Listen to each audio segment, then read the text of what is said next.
In Kalmanskap, the sand-filled buildings of a former diamond mining town attract tourists by the thousands. Brightly colored wallpaper peeling off the walls, dilapidated houses now inundated in rolling banks of sand. This is Kalmanskap, a ghost town in southern Africa's Namib Desert, in the middle of a region known as the Forbidden Zone. And the story of how it got here is about as strange as the site of the town today. See 9 of the world's best ghost towns. One evening in 1908, a Namibian railway worker named Zacharias Luala was shoveling railroad tracks clear of creeping sand dunes when he saw some stones shining in the low light. Luala's German employer identified them for what they were: diamonds.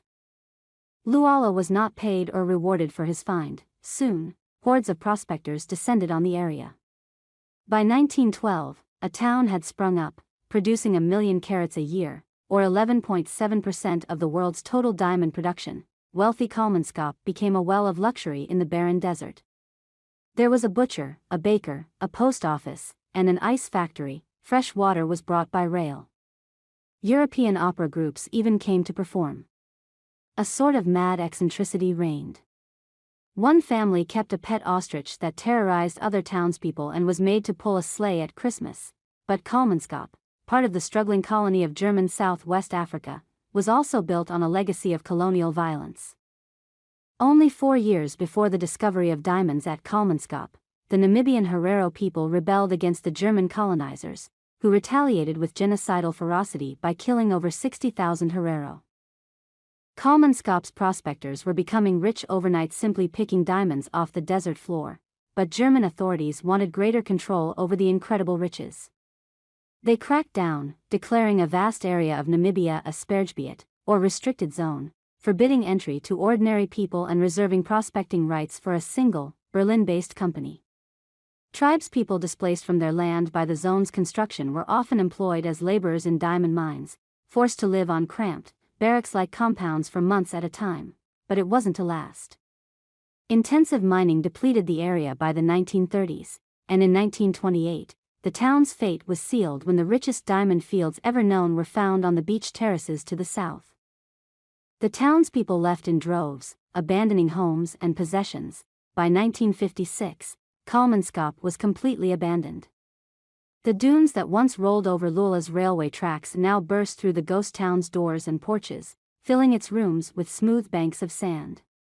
In 2002, a local private company called Ghost Town Tours was awarded the concession to manage Kalmanskap as a tourist attraction, busing visitors into the Forbidden Zone to explore and photograph the sand-covered ruins. Today, as many as 35,000 tourists visit the site every year, bringing money to the nearby coastal town of Luderitz. See haunting pictures of abandoned villages in Italy. Ruin gazing is nothing new, for millennia. People have been drawn to broken cities and toppled monuments, places of quiet contemplation that remind us of our own hubris and of the power of time. Thora Pettersdottir and Bjornar Olsen, editors of the book Ruin Memories, Materialities, Aesthetics, and the Archaeology of the Recent Past, describe our fascination with ruins. Masked objects are unveiled, inside is turned out, they write. Collapsed walls, broken windows and open drawers expose intimacy and privacy, recalling to light the previously hidden, forgotten, or unknown.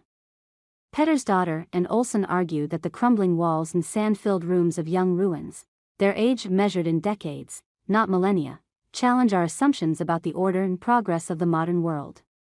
But even these reminders that nothing lasts forever won't last forever.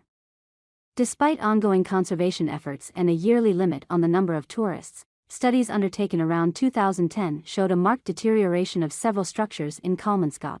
Before long, the town might vanish into the desert. Until then, the surreal ruins remind us of our society's power to build, but also of the material waste and human suffering we're capable of wreaking.